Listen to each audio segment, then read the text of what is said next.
Good day and welcome back to another DBZ Dark Metal video. In this video, we'll be taking a look at another Battle-Hardened Foes video, and in this one, the challenge is to beat Stage 10 or Movie Edition 5 with 6 movie heroes category characters. Now, obviously, it has its own challenges. Battle-Hardened Formidable Foes was is a SPR-like stage that has its own difficulty, and it's pretty challenging an event.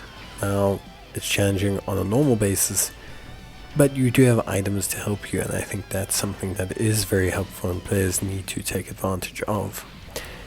The big thing is using those items correctly, and then also obviously counteracting the bosses where possible. So let's take a look at the Movie Edition Part 5. We've got our team here, we'll go through it just now. But you have 3 sets of fights, each with 2 phases. First one is against Gamma 2. Starts out with 100 mil health, does a 2.8 million super, 20% crit chance up with every turn passed. Gamma 2's second phase is 120 mil health, has 3.3 mil in terms of super, 1.2 mil in terms of normal, and has attack and defense up with 25% with each turn passed. Damage reduction rate plus 2% with each key blast super received. Now, as with most Battle-Hardened Foes, and as with most of these Battle-Hardened Foe stages, the key to success is to have your characters perform a lot of damage as quickly as possible.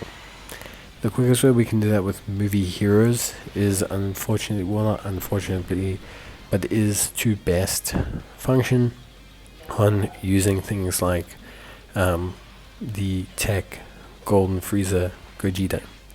Because Tech Golden Frieza Gogeta gives us a huge boost with the active skill. Same with SS2 Gohan Youth, very good. So that's a key component and a key kind of unit to select, whether as a friend or as your own lead to be able to help the team. I chose them as a friend, I don't have them. But yeah, that's very key. Now, in terms of the second fight, we face Gamma 1. Gamma 1's first phase has 100 million HP, 1 million attack, 2.8 million in terms of super. Has attack of 10% up with each attack received, defense of 10% up with each attack received, and damage reduction rate up with each turn passed. Again, not anything too crazy. You don't have to focus in on this with items or anything, but I think the second phase is definitely difficult. The health pools of the first phases are a lot of reasons as to why players shouldn't worry too much. But the second phase of Gamma 1 has 200 million health, 1.2 mil normals, 3.6 million in terms of supers. He gets attack of 6% up with each attack received, attack 30% after receiving an unarmed super, and damage reduction increase with every attack received as well. This makes him fairly tanky, but only 200 million health does mean that if you can burst him down and get him kind of taken out, you should be okay. Won't be the best situation, but you should be okay. He is immune to sealing. His previous phase is immune to sealing. Stunning is very useful here. For most first phases, you can stun, which is absolutely crucial in terms of determining how well you do. It's very helpful. It's very good. I think that will help a lot, at least overall. And so it will make things a lot easier, but it will also, make things kind of work functionally with the team and make everything work really well. So yeah, and then now you move on to Cellmax, who obviously has his own issues as well. Cellmax is difficult. He has 100 million health, 150 million health for second phase. He hits for 1 million in phase 1, and then he hits for 3 million supers. It's the second phase of Cellmax that really kind of gives people, I guess, the most issues. Will definitely, give most people issues. The second phase of Cellmax is difficult because even though he's only got 150 million health, he's got 1.5 million in terms of normals. He does a 4.2 million AoE super, and this is potentially dangerous, especially if he takes a very long time to build up. because he gets 25% attack up with each turn passed. So it's quite interesting. First phase, so Max just kind of has a normal 3 mil super. He gets 10% attack and defense up with each attack. Well, 10% defense with each attack received, 10% attack with each turn passed. So Max gets 4.5 mil super, gets a 4.2 mil AoE super. He then also gets a nullification of super attack, ceiling, and stunning. And he gets attack of 25% with each turn passed. Defense up with each attack received, but defense down with each tech type attack received. Because of this, again, it ultimately comes down to us using the strength of the tech Gogeta. So being able to use the tech Gogeta, have him function really well, have him work really well, and have him, really kind of do a lot of really good stuff damage wise is always crucial. Especially in terms of the orb changing and the burst damage from the active skill, and then ultimately the final damage from the cumulative attacks that he does. Now, because of this, you just need to be aware of a couple of things. Obviously, physical Gogeta, you want to float him off rotation. Strength Gogeta, you want to float him off rotation.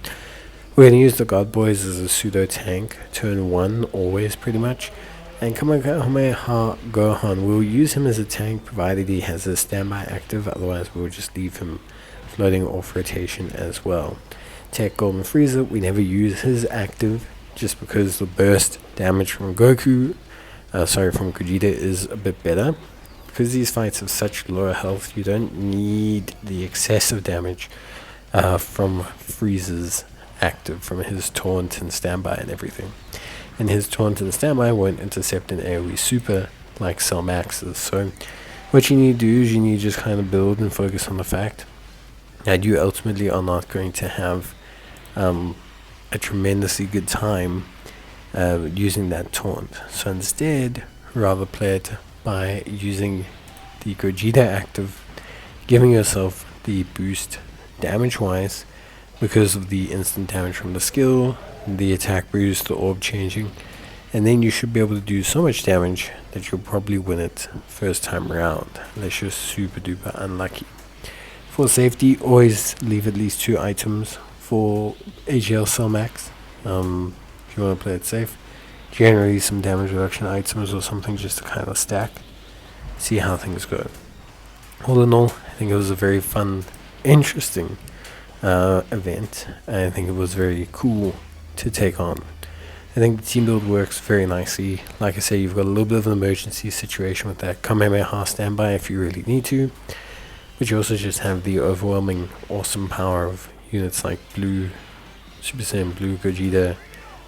You've got the really strong Golden Frieza Tech Gogeta unit, who works really nicely. That burst damage from the active, from everything works really well, and it all comes together incredibly well. So for me, that's it in terms of team. That's it in terms of everything. I hope you guys enjoyed the video. If you did, let me know, and I'll see you in the next one. But as always, take care, stay safe, and yeah, let me know if you have any questions or queries. It's always nice to kind of see and hear the queries and the questions, and obviously give some feedback, so that would be great. But otherwise, that is it from me. I will see you guys in the next video. Till then, take care, stay safe, and yeah, bye.